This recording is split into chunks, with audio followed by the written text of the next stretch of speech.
When she climbed down from that locomotive, all she carried were 2 battered suitcases and a handwritten promise of matrimony with a kind stranger.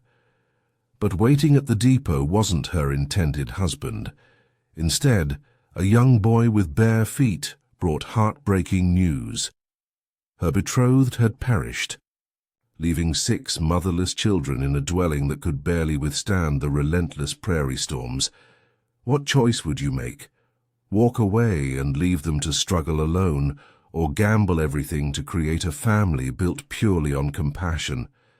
Don't forget to hit that like button, subscribe for more amazing tales, and drop a comment telling us your location around the globe.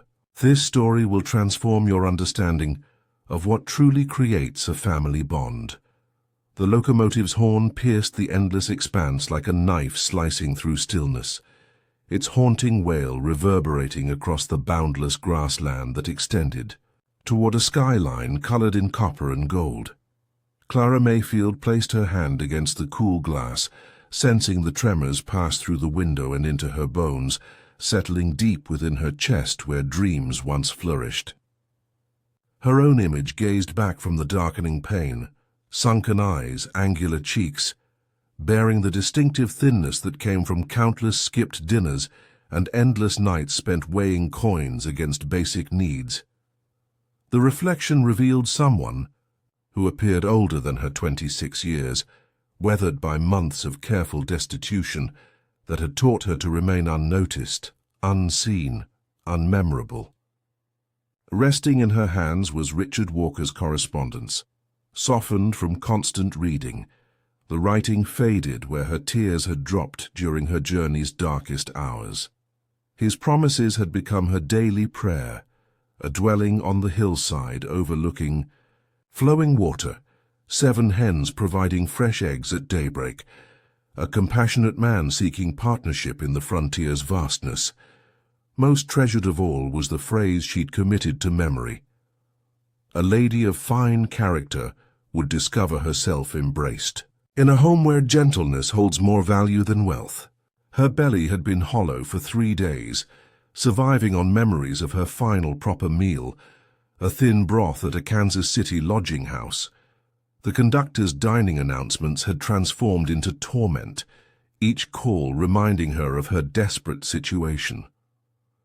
Her 2 worn travel bags held her entire worldly possessions, 2 faded gowns carefully repaired, a silver sewing tool that belonged to her deceased mother, the sole valuable item she couldn't bear to part with, a portrait of parents who'd passed believing their daughter would find safety in marriage, and concealed beneath her finest dress like a shameful secret, the eviction document that had finally pushed her to respond to Richard Walker's bride advertisement. She had crafted careful deceptions in her reply letters, speaking of modest circumstances rather than complete poverty, mentioning her schooling but omitting the month spent sleeping in church basements and scrubbing floors for the privilege of staying invisible. Richard Walker would learn the reality soon enough, but by then retreat would be impossible for either of them. The burden of her dishonesty weighed heavily in her chest, yet heavier still was the alternative. Chicago's streets, factories that consumed women like herself, charitable organizations offering survival without dignity. So as Dry Creek Station emerged from the dust and approaching twilight, Clara's heart pounded against her ribs like a trapped creature beating against its prison. The settlement appeared smaller than she'd envisioned, a cluster of structures, grouped around the railway like frightened children seeking shelter from the immense sky and space. The train ground to a halt with a steam hiss that seemed to murmur warnings in an almost familiar tongue. Clara collected her belongings, her bravery, and whatever hope remained, stepping toward a destiny that would either rescue or completely ruin her. Rather than the gentle gentleman described in carefully written letters, a youth appeared from the platform's shadows. He moved with the cautious skill of someone far beyond his age, his naked feet soundless on the weathered planks. Prairie dust covered his clothing, his hair, his skin, as though the grassland had claimed him as its own. Clara examined his face. As he approached her bags, recognizing in his features an echo of someone she'd never encountered, yet somehow knew. Eyes too wise for childhood, shoulders already curved under responsibilities that should have belonged to grown-ups. He lifted her heavier case with practiced skill, gauging its weight against some internal measure. "You Clara Mayfield?" His voice carried the distinct roughness that came from swallowing sorrow too long. She nodded, her throat suddenly constricted. Something in his demeanor, in the careful way he avoided her gaze, made her pulse accelerate with fear. "I'm Sam." He hoisted her bag onto his shoulder without asking. Richard Walker's boy was his boy. The correction came swift and sharp, like ripping away a bandage to examine a wound that hadn't healed properly. "He's gone. Snake bite 2 days back. Died hard." The words dropped between them like rocks into calm water, creating waves Clara could feel spreading through her chest, her stomach, her carefully laid plans. She had journeyed 600 miles to wed a deceased man, had spent her final dollars on the promise of a future that no longer existed. "There's others," Sam continued, already walking toward a dirt trail leading away from the station into deepening shadows. "Richard's kids, 7 of us." He paused, his young shoulders tensing as if preparing for impact. "Was 7. Jenny passed in the winter. Fever claimed her when the medicine was gone. Clara followed because there was nowhere else to turn. No funds for return travel, no relatives to wire for assistance.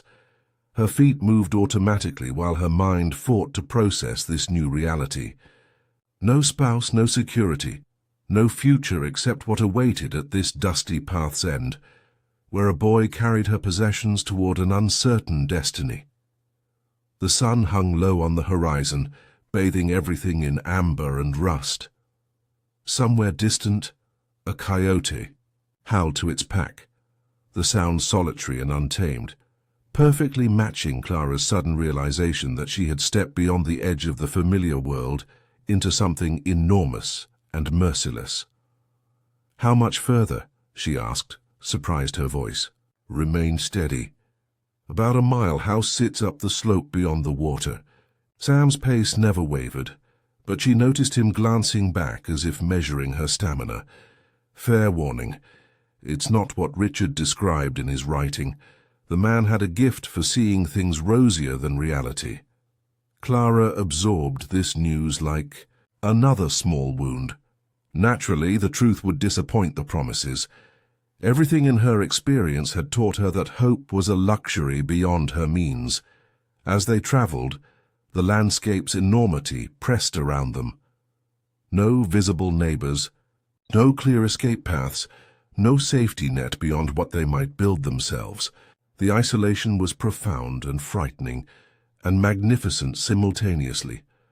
The dwelling crouched against the hillside like an injured creature seeking refuge, smaller than promised, constructed from rough-hewn timber and the kind of desperate hope that didn't quite fill the corners.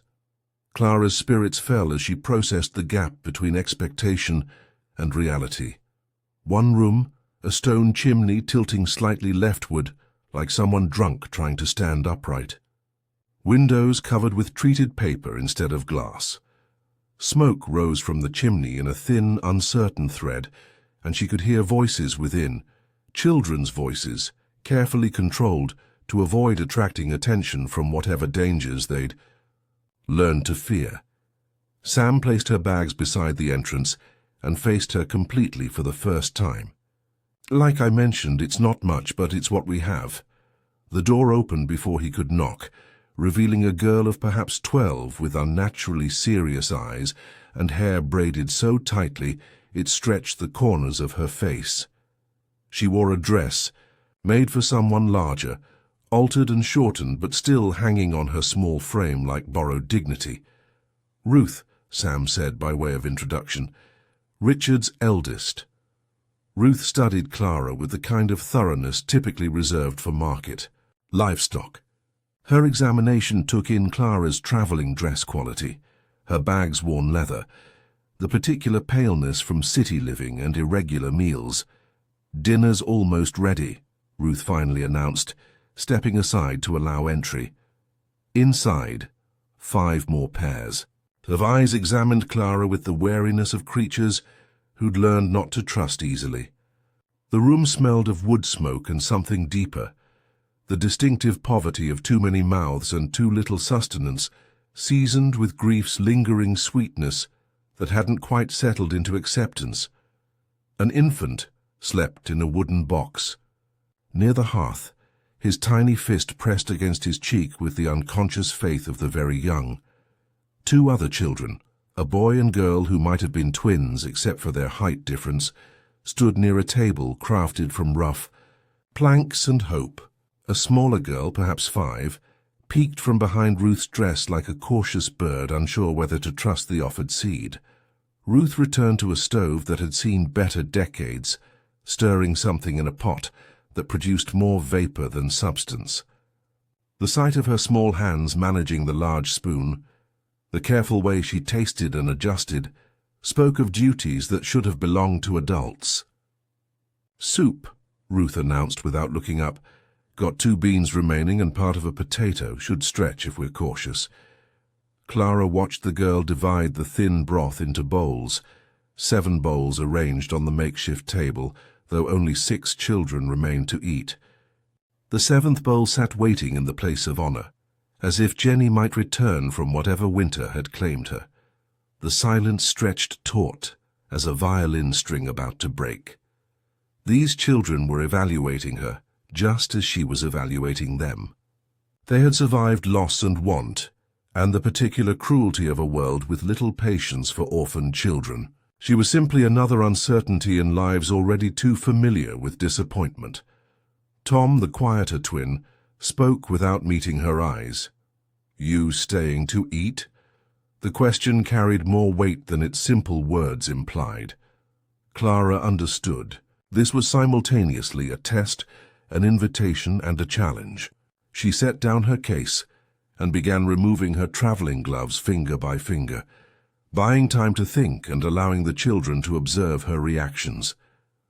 The worn cotton spoke of careful mending, of a woman who knew small possessions' value. "If you'll welcome me," she said finally.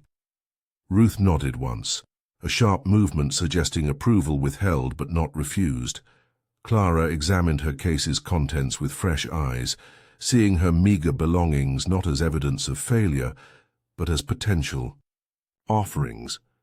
From the carefully wrapped bundle at the bottom, she retrieved her traveling provisions. Salt pork carefully saved from her last real meal, dried herbs wrapped in brown paper, a handful of hardtack that hadn't yet crumbled to dust. The children watched her approach Ruth's stove with expressions caught between hope and suspicion. They had learned, she realized, not to expect gifts from strangers. "May I?" Clara asked, gesturing toward the pot. Ruth stepped aside without speaking, but Clara caught the flash of something like relief in her eyes. Clara worked in careful silence, adding water from her own container to thin the broth further, then introducing the salt pork that immediately began releasing the first real scent of nourishment the room had probably known in days.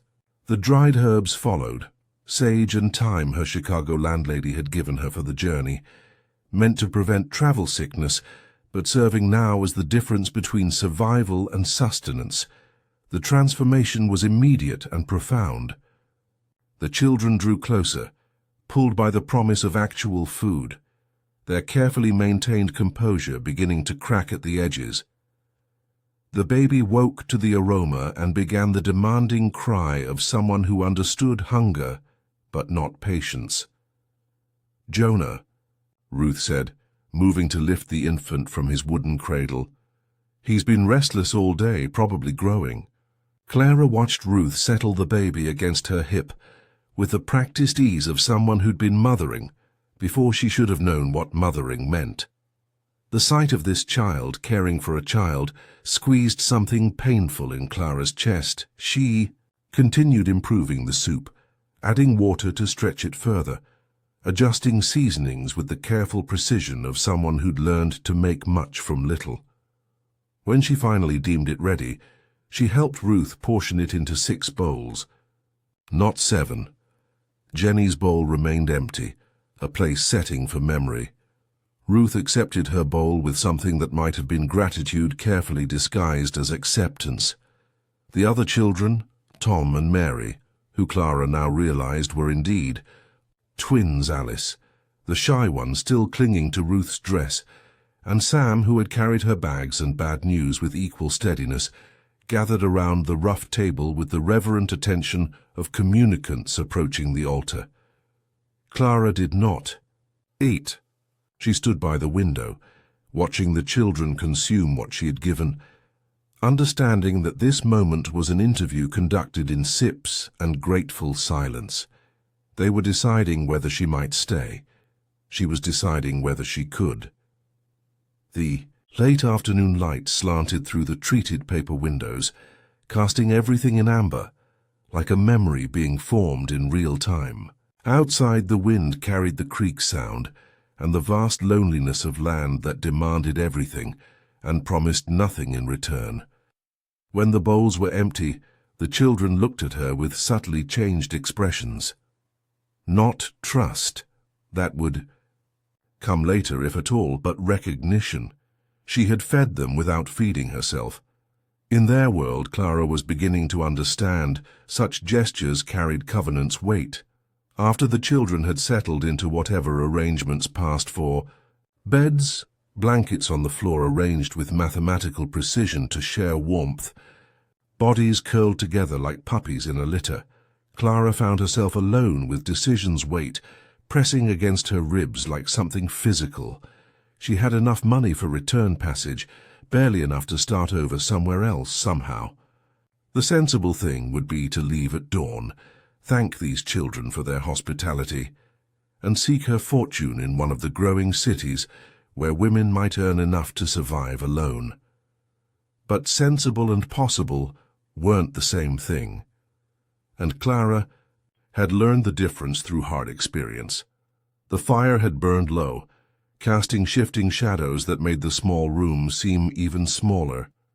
In the night's deepest quiet, she heard floorboards creak, a sound so soft it might have been the house settling, except houses didn't move with such purposeful stealth.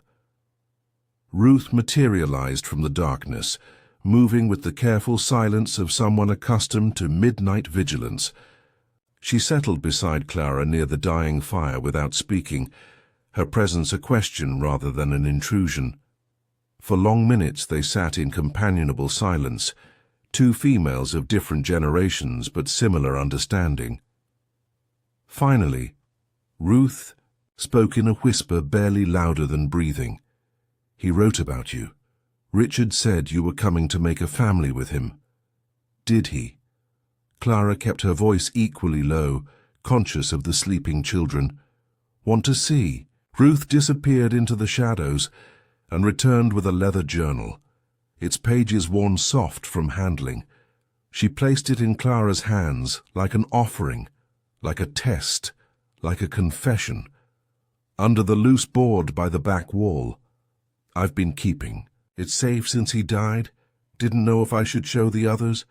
Clara opened the journal by firelight, recognizing Richard Walker's careful script, even as the words themselves struck her like physical blows.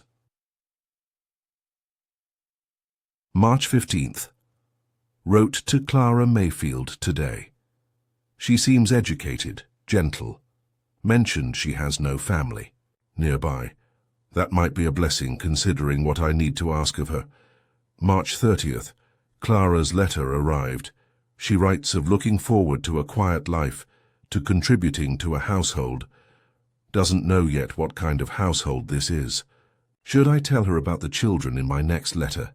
About Jenny's cough getting worse, April 12th. Jenny died this morning. Ruth held her while I dug the grave. Don't know how to write this news to Clara. Don't know how to write anything anymore.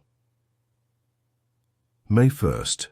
Decided not to tell Clara about Jenny yet. She needs to see us as we are, not as we were. 7 children might scare her away. 6 children and a grave might destroy her altogether. May 20th.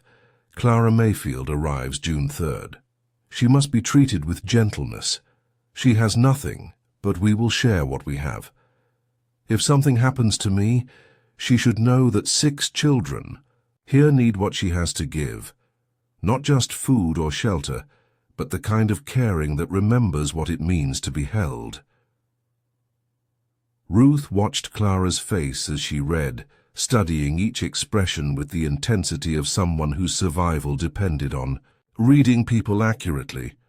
He was coughing blood for weeks before the snake, Ruth said when Clara finished reading. Think he knew what was coming. Think that's why he kept writing about you even when he could barely hold the pen. Clara closed the journal, holding it against her chest where her heart was beating too fast. What do you think he meant about, "What I have to give?" Don't know, Ruth said honestly, but I know what we need. What's that? Someone who won't leave when things get hard. Someone who understands that loving people means staying with them, even when it's not convenient. Ruth's voice carried a weariness that belonged to someone much older. We've had visitors before. Church people mostly. They come with food and good intentions, but they always leave when the sun goes down.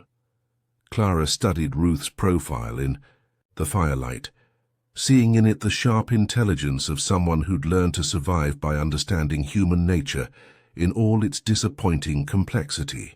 What if I'm not strong enough? The question slipped out before Clara could stop it. Ruth turned to face her directly. What if you are? They sat in the darkness after that, 2 females measuring each other's strength across the years that separated them. Outside, night sounds spoke of a vast loneliness that could swallow people whole, but inside something new was beginning to take shape, fragile as a bird's egg, precious as hope itself. Dawn brought a different quality of light. Softer, more forgiving, painted in shades of rose and gold that made even their humble dwelling seem touched by grace. Clara woke to find little Alice curled against her side, having migrated during the night from her nest of blankets to seek the warmth and security of an adult presence. The child's trust, offered unconsciously in sleep, felt like a gift and a responsibility combined. Alice's small hand rested on Clara's arm, her breathing deep and peaceful in a way that suggested she hadn't slept so soundly in some time. Clara eased herself up without waking Alice and stepped outside to assess her. New world with morning's clear eyes.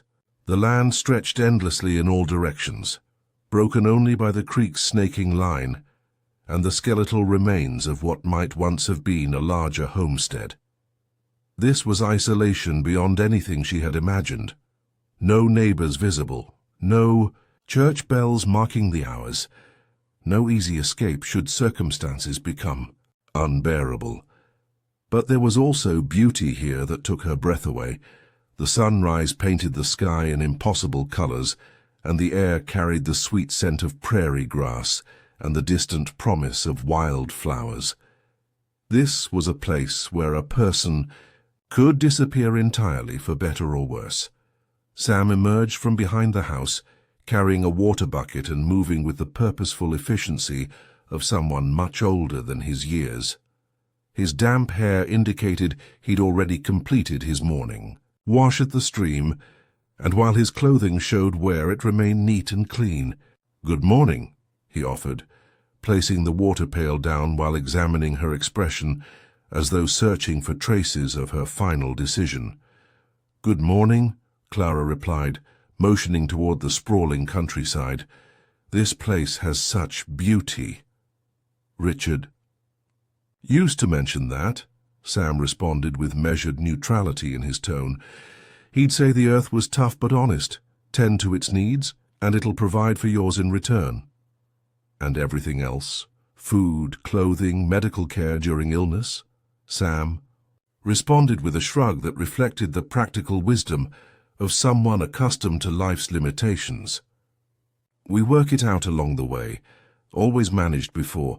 Richard showed us how to make do with what we had. Clara examined his expression, recognizing the early maturity of young people forced to raise themselves. She detected strength and endurance there, along with carefully protected hope that perhaps someone might finally help shoulder the responsibility of keeping his brothers and sisters safe. "Sam," she began thoughtfully, "what would happen if I remained here?" The question caught both of them off guard. Sam lowered his bucket and truly observed her for the first time, not as another letdown waiting to occur, but as an opportunity he hadn't allowed himself to imagine. "You're serious, truly serious about staying, not just temporarily while you sort out other options, but actually trying to make this work together?" Sam's attention drifted beyond her toward the house where his siblings were starting to wake. She could detect Ruth's voice quietly coordinating the morning activities with the skill of someone managing a household, since before such responsibilities should have been hers. "We might be able to work things out as a team," Sam said slowly. "Could be better than handling everything alone, though it won't be simple. This land shows no mercy for errors, and there are folks who believe children like us shouldn't be making our own decisions." "What sort of people?" "The type who think orphans belong in institutions, the type who assume a single woman caring for children spells trouble." Sam's face grew darker. "We've had official visits before, people with documents, and strong opinions about what's best for our situation." Clara felt something cold take hold in her stomach. "What took place?" Richard managed it. He had the right papers, understood the legal system. But Richard's gone now, and paperwork doesn't count for much without someone to stand behind it. The weight of these implications hung in the morning atmosphere like distant smoke. Clara was starting to grasp that remaining would involve more than simply choosing affection over practicality. It would mean battling for the right to form a family that didn't match society's conventional expectations. Would the others welcome me staying? She inquired. Sam's expression showed what could have been a slight smile. "Why don't you ask them directly?" It wasn't eloquent, but it was truthful. Clara sensed something changing within her chest, like a door revealing a space she hadn't realized was there, a place where love was measured not by safety or social position, but by the willingness to stand guard between defenseless people, and a world ready to consume them thoughtlessly. 3 days unfolded in a pattern of small revelations that increasingly resembled the cautious movements of a dance whose steps none of them fully understood. Clara discovered that Ruth had been running the household since their mother's death during Jonah's birth, her capability both impressive and heartbreaking. She learned that Tom, reserved and observant, could nurture vegetables from the stubborn, a garden with an instinctive grasp of what growing plants required. Mary, she found, created melodies while working, weaving tunes that seemed to calm the baby's restlessness and bring tranquility to the endless cycle of essential chores. Every child bore adult-sized responsibilities. Each had adjusted to loss in their unique way, forming a fragile system of survival that operated through shared dependence and unspoken comprehension. Alice, the youngest who could walk, had declared herself protector of all things small and vulnerable. Baby Jonah, a wooden doll missing one arm, a collection of polished stones kept in a metal container. She moved through the house like a small, earnest shadow, constantly watchful, always prepared to comfort or defend. On the 4th morning, Clara walked alone to the stream, carrying her decision like a weight in her pocket. The water flowed clear, over polished stones, mirroring sky and clouds on its moving surface. She could see her reflection there, a woman at a crossroads, young enough for fresh starts, desperate enough for risky choices. She could catch the next train arriving in 5 days. She could contact distant family members, ask for help, Seek employment in some eastern city where women might earn sufficient wages to survive independently. It would be the reasonable choice, the secure choice, the option that kept her possibilities open and shielded her from the specific heartbreak of loving children who might be removed by forces she couldn't control. Alternatively, she could remain in this place where survival required cooperation, where 6 children had already demonstrated they could endure nearly anything except further loss, where love was measured not by comfort or security, but by the readiness to share whatever little you possessed. She knelt beside the water and washed her face, attempting to see clearly through the reflection of someone she was still becoming. The water was cold enough to make her gasp, startling her into clarity. When she rose, Sam was observing from the bank, his young face carefully neutral, though his eyes held a question he didn't dare express. "Considering difficult thoughts?" he asked. "The most difficult," she replied. Richard used to say the hardest thoughts were typically the most crucial ones. He'd say easy decisions don't create change, but difficult ones transform everything. Clara turned to face him completely. This boy who carried grown-up burdens with quiet dignity. "Sam, if I stayed, really stayed, not just until something better appeared, would the others accept that?" "Can't say for certain. Why not ask them yourself?"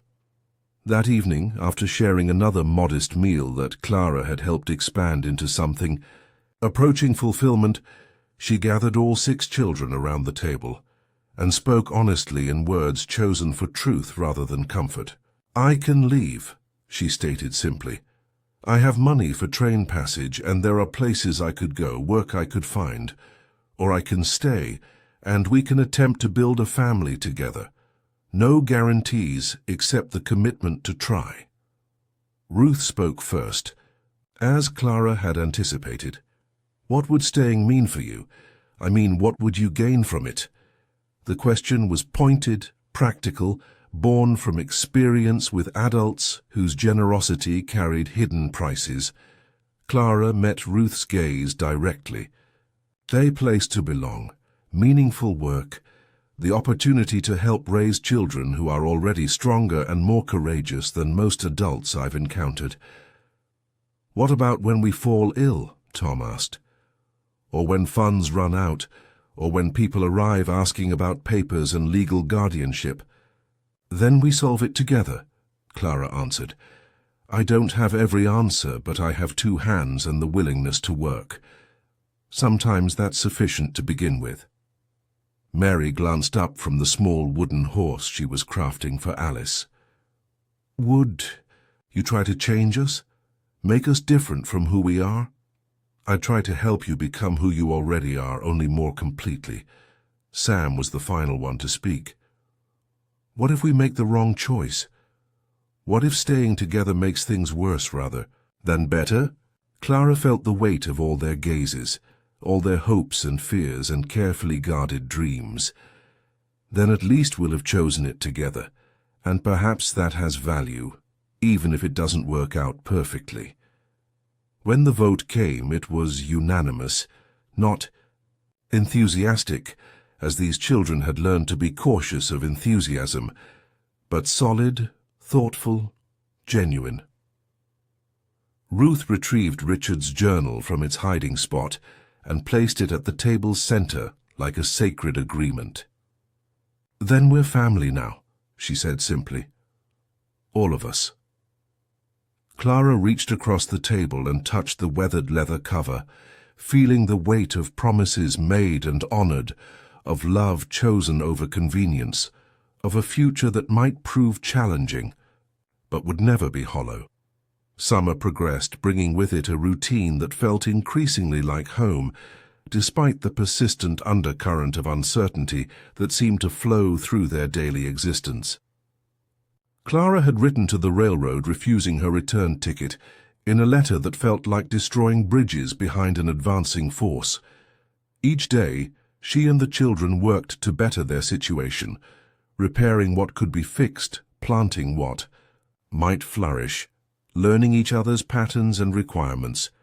But they weren't alone in their remoteness, and signs of surveillance appeared in small details that might have seemed meaningless to someone less alert to danger.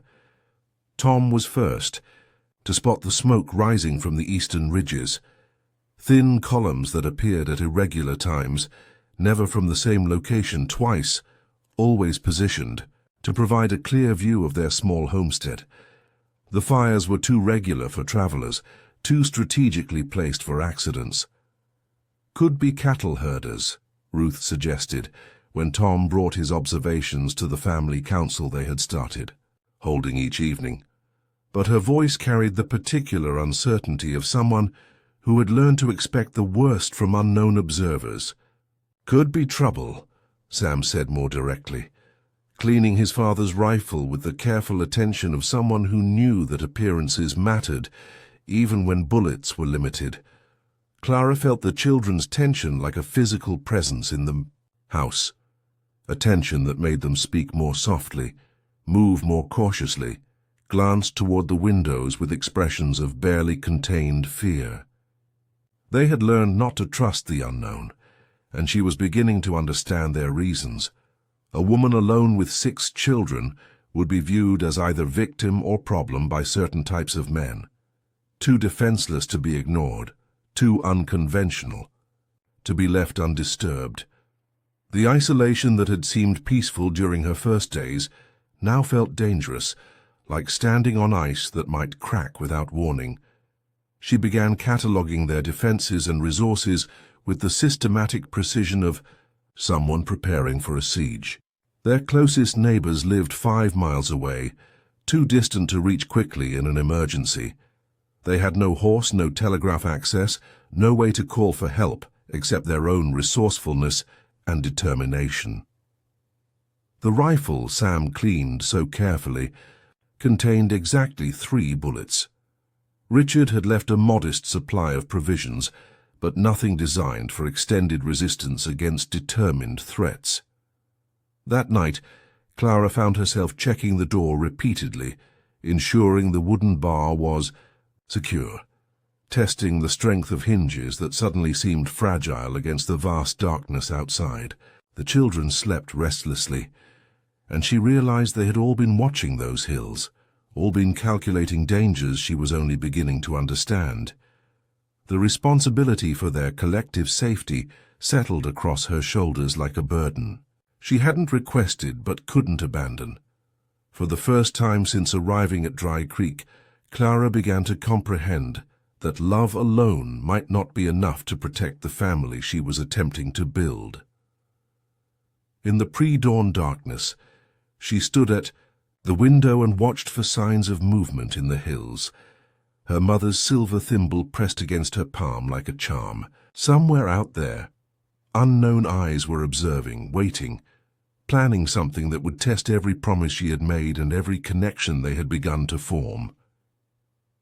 Warren Walker arrived with the late afternoon sun, riding a horse that had seen better days and carrying saddlebags that suggested a long journey, undertaken with serious intent. Clara spotted him approaching from half a mile away, his silhouette dark against the golden light, and felt her heart begin to pound with the specific anxiety of someone who had learned to fear unexpected visitors. She called the children inside, with carefully controlled calm, not wanting to frighten them, but understanding that unknown riders seldom brought welcome news to families like theirs. They assembled at the windows, observing Warren's approach with expressions caught between hope and wariness. Clara saw Richard in Warren's features as he drew nearer, the same steady eyes, the same deliberate way of moving that suggested a man who considered before acting. But where Richard's letters had spoken of gentleness and reflection, Warren carried himself like someone familiar with harsher realities and prepared to defend his positions. The children recognized him immediately, gathering in the doorway with expressions that shifted from suspicion to cautious relief. "Uncle Warren," Ruth said, and there was a question in her voice, not just recognition but a request for clarification about his purposes. "Ruth, Sam," Warren dismounted slowly, his movements deliberate and non-threatening, his gaze moving from child to child as if assessing their welfare. When his eyes finally settled on Clara, she felt the weight of evaluation that had nothing to do with social courtesy and everything to do with practical judgment. "You'd be Clara Mayfield." "I am."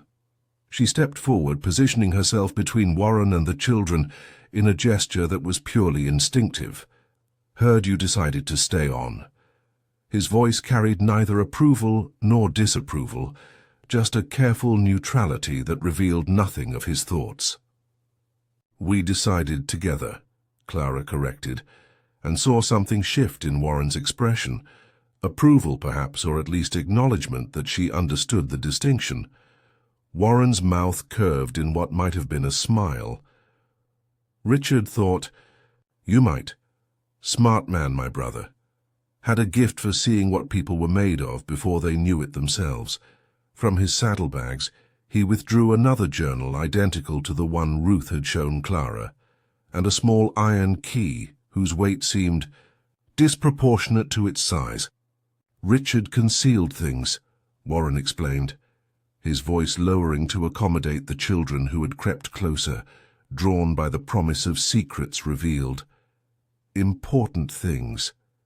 Figured if you were the kind of woman who'd stay for his children, you'd be the kind who'd need to know where the important things were kept." Clara accepted the journal and key, feeling their weight like promises being transferred from one guardian to another. The metal was warm from Warren's pocket, and she could see scratches on its surface that spoke of frequent use. "There's something else you should know," Warren continued, and the careful way he glanced toward the children suggested that this news was meant primarily for adult ears. "There's a man in town asking questions. County official named Morton. Wants to know about the children, about whether they're being properly cared for, about the legal arrangements for their guardianship." The threat was implicit but unmistakable. Clara felt the children press closer, instinctively seeking protection from dangers they understood better than she did. "For what kind of questions?" she asked, keeping her voice steady despite the fear that was beginning to coil in her stomach. "The kind that lead to official visits and court documents," Warren said grimly. "The kind that end with children being declared wards of the state and shipped off to institutions where they'll be properly supervised." Ruth made a small sound that might have been a whimper, quickly suppressed. Sam's hand moved instinctively toward the rifle that leaned against the doorframe. "How long do we have?" Clara asked. "Hard to say. Morton's thorough, likes his paperwork. In order, but he's also ambitious. Successful placement of neglected children looks good in the county reports." Warren's horse stamped impatiently, as if sensing the tension that had settled over the group like a gathering storm. In the distance, Clara could see the thin line of smoke rising from the eastern hills. Their watchers were still there, still observing, still waiting for something. "Richard left instructions," Warren continued. "Plans for situations like this. You'll find them in his final journal, along with other things you'll need to know." He remounted his horse with the easy grace of someone who had spent most of his life in the saddle. "I'll be back in a week. If you decide to fight for them, I'll help. If you decide it's too dangerous, he shrugged. "I'll help with that too." As Warren rode away, Clara stood holding the journal and key, surrounded by 6 children whose futures suddenly seemed more precarious than ever. The sun was setting, painting the sky in shades of red that reminded her uncomfortably of blood and fire. That night, after the children had settled into an uneasy sleep, punctuated by whispered conversations and restless shifting, Clara located the hidden compartment Richard had built beneath the floorboards in the back corner of the room. The boards lifted easily once she knew where to press, revealing a space carefully lined with oiled cloth to protect its contents from moisture and decay. The iron key opened a wooden box that contained treasures beyond anything Clara had expected. Not gold or money. though there were a few bills carefully wrapped in tissue paper, but something more valuable, the legal foundations of a life built with deliberate intention. The deed to the land lay on top, written in Richard's name but never properly filed with the county clerk. Beneath it, a marriage certificate blank except for the spaces where Clara's name and signature would complete the legal fiction that would give her standing to fight for the children. And beneath that, custody papers that Richard had prepared, but never signed, waiting for the woman who would make them meaningful. But it was the small objects wrapped in soft cloth that made Clara's breath catch in her throat. 7 buttons cut from baby clothes, each one carefully labelled in Richard's precise handwriting. Jenny, born March 1851. Ruth, born September 1850. Sam, born April 1852. Each button carried a story, a life, a person who had been small and helpless and worthy of protection. Clara held them in her palm, feeling the weight of 7 souls and the man who had loved them enough to preserve these small remembrances. Richard's final journal entry was dated the day before his death, his handwriting shakier than in previous entries, but his words clear and purposeful. For the woman who says yes, even after knowing the cost, these children have lost too much already. Parents, home, the certainty that adults will protect them from a world that sees them as burdens rather than blessings. They need someone who understands that love is a choice made daily, not a feeling that comes and goes with convenience. If you're reading this, you've already chosen. The buttons remember what? Each child was like when small and helpless. Now they need someone who will help them become what they're meant to be. Not what the world demands, but what their own hearts call them toward. The papers in this box can give you legal standing, but only if you're willing to fight for it. The money is enough for lawyers' filing fees, the cost of making our arrangement official in the eyes of the law. But understand this. Choosing to fight means choosing to win. There's no halfway position when it comes to protecting children. Trust Warren, trust yourself, trust them. They're stronger than they know, braver than they should have to be, more worthy of love than they've been taught to believe.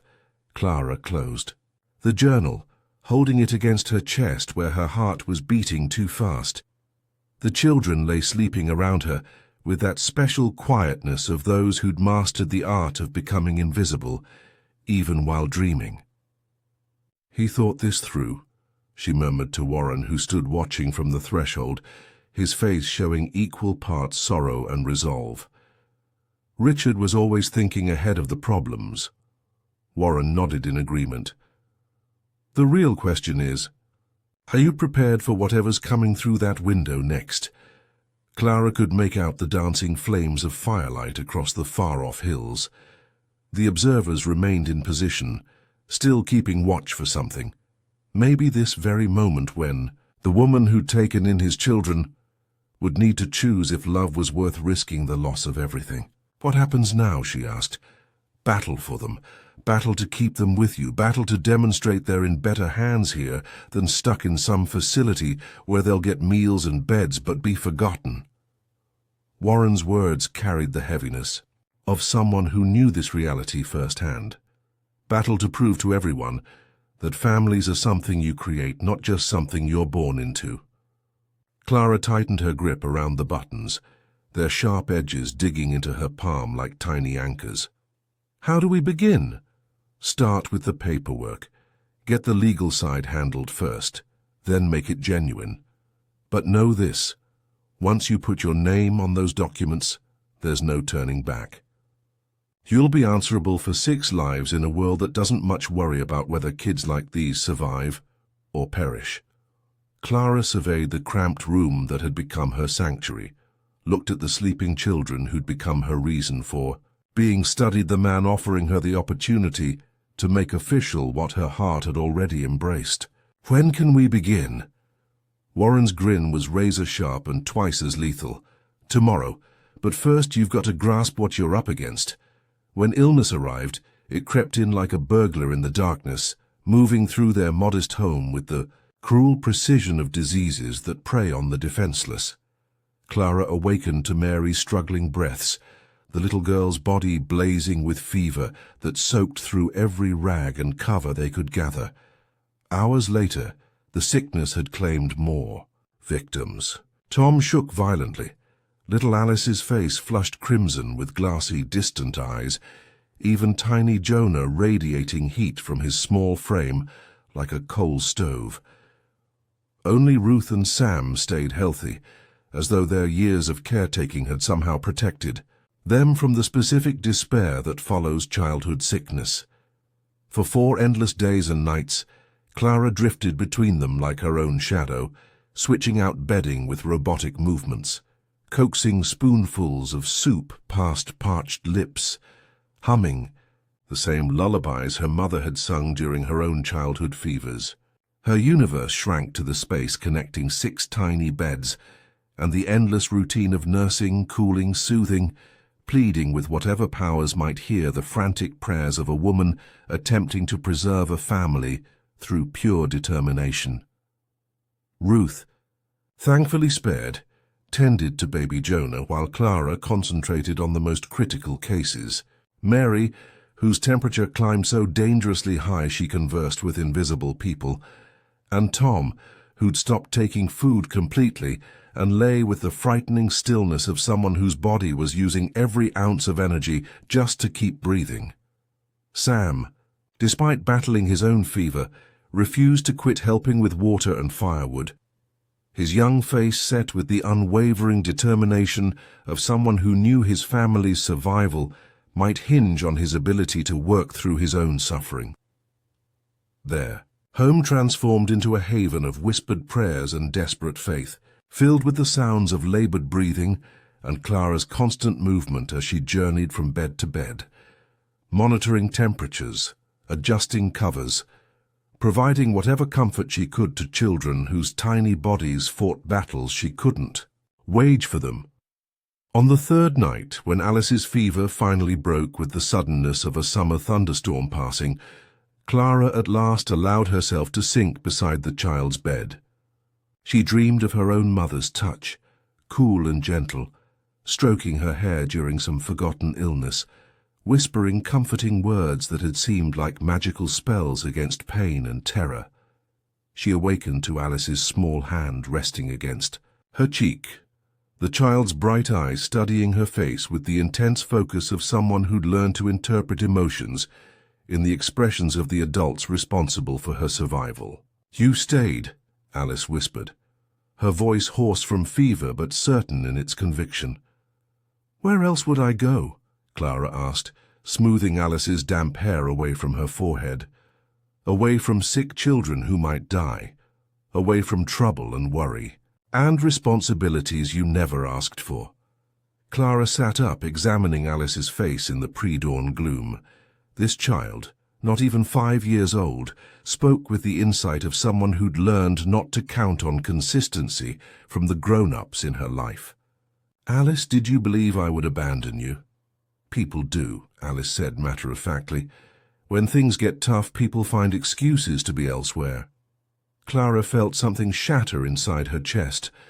Not her heart exactly, but some defensive wall she'd constructed around her capacity for anger on others' behalf. "I'm not people," she said firmly. "I'm here. I'm staying here, and the only way I'd ever leave is if staying put you in greater danger than leaving would." Alice nodded slowly, as if storing this information for future use.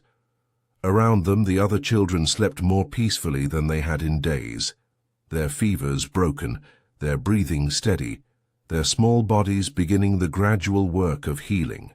Outside, the first birds began their morning songs, and the watchers' fires had died out. For now the only war being fought was in fevered dreams and cooling cloths, in the space between exhaustion and determination, in the small room where a woman who'd never been a mother was discovering what it meant to love without limits. The officials arrived on a Tuesday morning, when the air still carried nighttime's coolness, and the children were tending the garden with the quiet effectiveness of those who knew that survival required constant work. Clara spotted them approaching from the eastern hills, the same direction the watching smoke had risen from, and immediately understood that the observation had been preparation for this confrontation. She summoned the children inside with carefully measured calm, her voice carrying that specific tone that signaled danger without causing panic. They responded immediately, collecting their tools and moving toward the house with the smooth precision of people who'd rehearsed this situation mentally, if not physically. Mrs. Mayfield. The taller man tipped his hat with exaggerated politeness, his smile carrying that particular warmth of someone who practiced sincerity as a job skill. I'm James Morton, County Administrator. This is Deputy Hayes. We're here regarding the children. Clara stepped onto the porch, placing herself between the men and the house, where 6 pairs of eyes observed through the windows. She could sense their fear like a physical force behind her, and it strengthened her determination in ways she hadn't anticipated. What about them? Well, ma'am, there have been concerns raised about their well-being. Morton consulted his papers with dramatic precision, as if reading from a script he'd memorized. Living conditions, proper supervision, legal guardianship.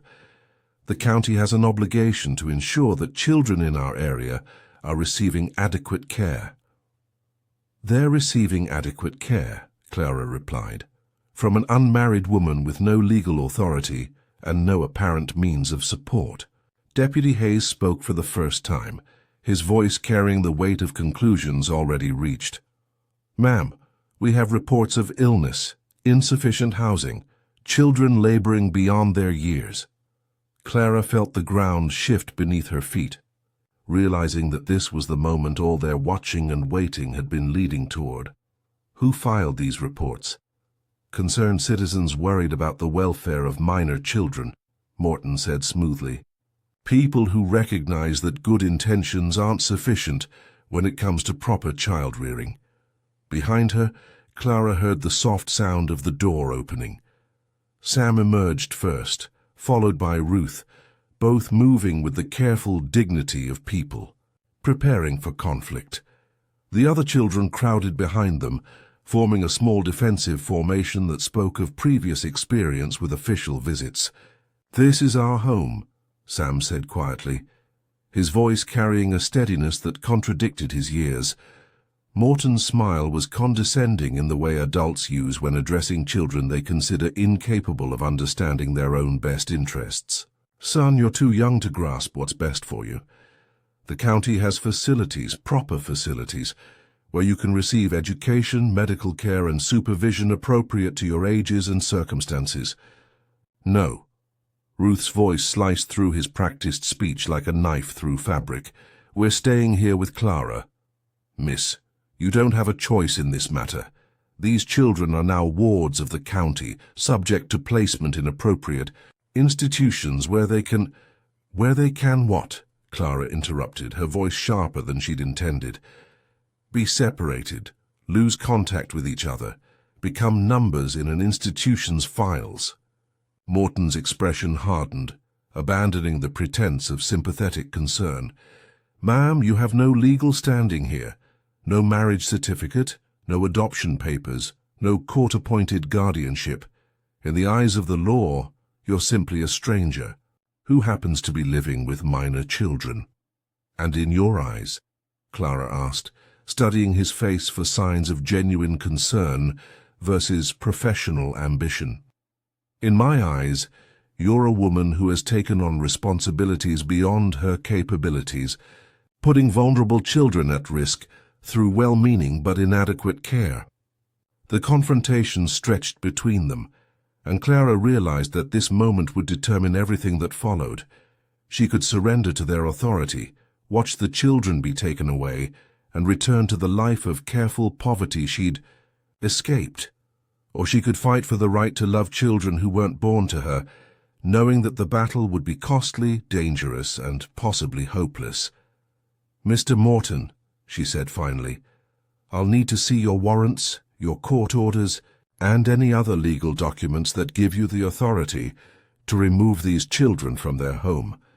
Morton's expression shifted, surprise replacing confidence. Ma'am, I don't need warrants to investigate reports of child endangerment. But you do need them to remove children from a home where they're being cared for by an adult who has their best interests at heart. Clara stepped forward, closing the distance between them. And I suspect you don't have them.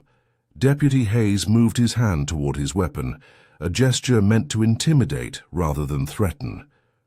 Ma'am, I'd advise you not to interfere with county business, and I'd advise you not to threaten a woman defending children on her own property. Sam's voice carried a new note, not the careful politeness of a child speaking to adults, but the firm tone of someone who'd decided that politeness was a luxury they couldn't afford. The standoff stretched between them, heavy with implications and unspoken threats. In the distance, Clara could see a rider approaching, Warren Walker arriving as if summoned by some instinct for timing that ran in the family. Morton followed her gaze, and his expression tightened. We'll be back, Mrs. Mayfield, with proper documentation and sufficient authority to ensure these children receive the care they deserve. As the men mounted their horses and rode away, Clara stood surrounded by 6 children, whose futures suddenly seemed more uncertain than ever. But in their faces, she saw not defeat, but determination, the particular resolve of people who'd learned that survival sometimes required fighting for the right to exist on their own terms. That night, after Warren had departed with promises to begin legal proceedings immediately, Clara sat with the children around their kitchen table and spoke truths that children shouldn't have to hear, but that these children needed to understand. They can take you, she said simply, her hands wrapped around a cup of coffee that had long since grown cold. Mr. Morton and men like him, they have the law on their side, and they have institutions that will feed you and house you and educate you according to standards they've decided are appropriate. But, Ruth prompted, because there was always a but in conversations like this, but they can't make you into the people you're meant to become. They can't give you the kind of love that sees who you are instead of who they think you should be. And they can't keep you together as a family. So what do we do? Sam asked, his young voice carrying the weight of someone who'd been making adult decisions for too long. We fight, Clara said. Warren knows lawyers, knows the law, knows how to make our arrangement official in the eyes of people like Morton. But fighting means risking everything, and losing means losing completely. The children absorbed this information with the particular gravity of people who understood that some choices carried permanent consequences. What would fighting look like? Tom asked quietly. Legal papers, court appearances, proving that you're better off here than in county facilities, demonstrating that I'm capable of providing appropriate care and supervision. Clara met each child's eyes in turn. It means making official what we've already decided in our hearts, that we're a family by choice rather than by blood. And if we lose? Mary's question was barely above a whisper.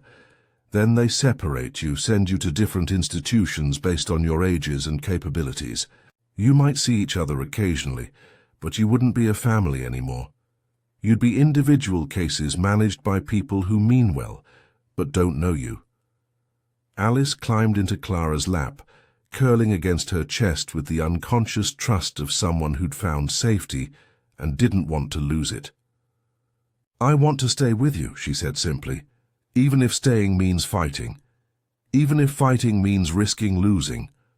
Especially then, Sam said firmly. Richard always said that things worth having were worth fighting for.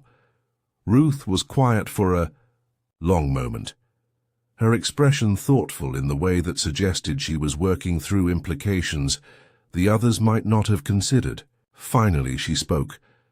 Clara, what do you want? Really want? Not what you think we want to hear. The question surprised Clara with its directness.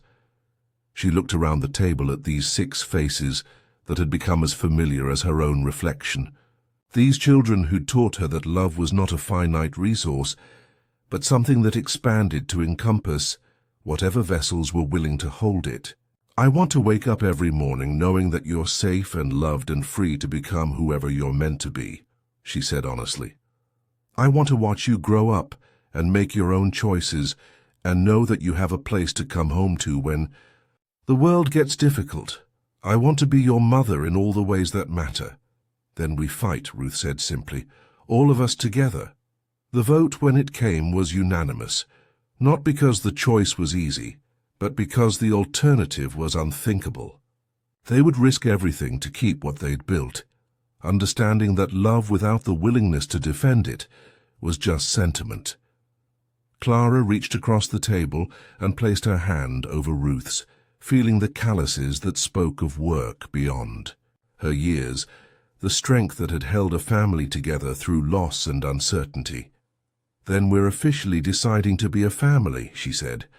Not just pretending, not just hoping, but choosing it with full knowledge of what it might cost. We already were a family, Alice said from her perch in Clara's lap. Now we're just making it so other people have to admit it. Outside, night was falling with the particular swiftness of prairie darkness, but inside their small house, surrounded by children who'd chosen her as surely as she'd chosen them, Clara felt the presence of something that no court document could create or destroy. The bond between people who'd decided that love was worth whatever price they had to pay to protect it. Spring returned to the prairie with a gentleness that seemed to whisper of new beginnings, carrying on its breeze the scent of wildflowers and promises of rain that would coax green things from the stubborn earth. Clara stood in the doorway of the house, their house now legally and completely, purchased with Richard's savings and protected by documents that bore her signature and the official seal of a county court that had been convinced, after months, of testimony and evidence, that love could indeed create families as strong as any bound by blood. The legal battle had consumed most of the winter, a slow process of paperwork and hearings and character witnesses who spoke to Clara's fitness as a guardian. Warren's persistence had proven invaluable, his knowledge of law and local politics sufficient to navigate the complex requirements for official adoption. The children themselves had played their part, speaking to judges and social workers with the particular dignity of people who understood that their futures hung in the balance. Mr. Morton had fought the adoption papers with the determination of someone whose professional reputation depended on being proven right. But his arguments had ultimately foundered against the evidence of 6 children who were thriving under Clara's care. The court had been impressed by their education, their health, their obvious attachment to the woman who'd chosen to make their welfare her life's work. Sam worked in the garden where Richard had once dreamed of building a chicken coop. His hands, gentle with the tomato seedlings, he'd started from seeds saved from last year's harvest. At 15, he'd grown tall and strong, his shoulders broad enough to carry the responsibilities he'd inherited, while his heart remained tender enough to mourn the birds that sometimes died in late spring frosts. Ruth emerged from the house, carrying baby Jonah, who'd grown sturdy and bright in the 2 years since Clara's arrival, his laughter a constant presence that seemed to chase shadows from the corners of their home. Ruth herself had blossomed into a young woman of remarkable capability. Her early mothering of siblings transformed into genuine sisterhood now that Clara had assumed the burdens that should never have been hers to carry. "Morning, Mama," Ruth said, and the word still carried magic for Clara, not just because of what it meant, but because of how naturally it had evolved from the careful Clara of their early days to this simple acknowledgement of a relationship that needed no explanation. Mary and Alice ran past, chasing Tom through the morning air that smelled of growing things and possibilities. Their laughter echoed across the prairie, claiming space in a world that had once seemed determined to erase them, but had been forced to acknowledge their right to exist on their own terms. The watching eyes had disappeared from the hills, replaced by neighbors who brought surplus vegetables and invitations to community gatherings, people who'd learned to see the Walker household not as an aberration requiring correction, but as a family deserving of respect. The transformation had been gradual but complete, a recognition that love could indeed create bonds as strong as any sanctioned by tradition. Clara touched the silver thimble she now wore on a chain around her neck. Her mother's thimble transformed from a reminder of loss into a talisman of continuity and hope. Beside it hung one of Richard's buttons, the one cut from Jenny's baby dress, keeping alive the memory of the child they'd never met, but would never forget. The button had become a symbol of their family's understanding that love extended beyond the boundaries of life and death, that missing someone was just another form of carrying them forward into whatever came next. "Clara," Sam's voice carried from the garden, interrupting her reverie. "The tomatoes are coming up good this year. Think we'll have plenty for everyone, with some left over for preserving." She smiled, understanding that he was speaking about more than vegetables. They'd planted themselves in this difficult soil and somehow impossibly taken root. Not just survived, but flourished in ways that none of them had dared to imagine during those first uncertain months. The sun climbed higher, warming the earth and everything growing upon it, and Clara Mayfield, now Clara Walker in all the ways that mattered, both legal and emotional, stepped forward into the light of another day in the house they'd built, from love and stubbornness and the daily choice to remain. In the distance, the creek ran clear and steady, providing the water that Richard had always said was the foundation of everything good that could grow in this place. Above them, the sky stretched endlessly blue, vast enough to hold all their dreams and strong enough to shelter all their tomorrows. They'd become what they'd chosen to become. Not perfect, not without challenges, but real in the way that only families forged by intention and defended by determination could be real. A house of silent promises kept, of love chosen over convenience, of children who'd learned that home was not a place you were born into, but something you built with the people willing to stay when staying became difficult. The morning light fell across them all with equal grace, blessing the family they'd created from nothing more substantial than need and hope, and the revolutionary idea that love, when backed by action and defended by courage, could indeed transform the world, one small household at a time.